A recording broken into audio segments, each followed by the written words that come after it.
पेठवड गावात दोन वेगवेगळ्या ठिकाणी बंद घराची कुलूप तोडून अज्ञात चोरट्यांनी रोख रक्कम 2 लाखांसह सुमारे 18 लाख किमतीचे सोन्या चांदीचे दागिने असा सुमारे 20 लाखांचा ऐवज लंपास केला आहे।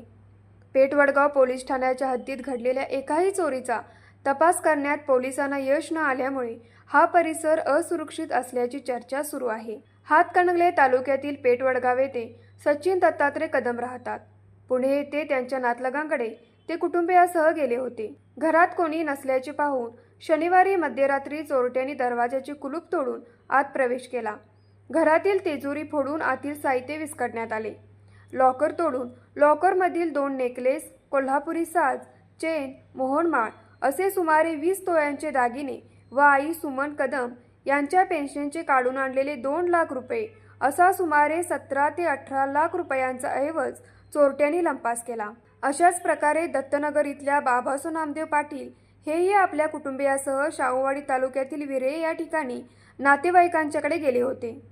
त्यांच्या लगतच्या घरांना कड्या घालून या घराचे कुलूप तोडून तिजोरीतील सोन्याचे दागिने व रोख रक्कम 17,000 असा पाऊण लाख रुपयांचा ऐवज लंपास करण्यात आला।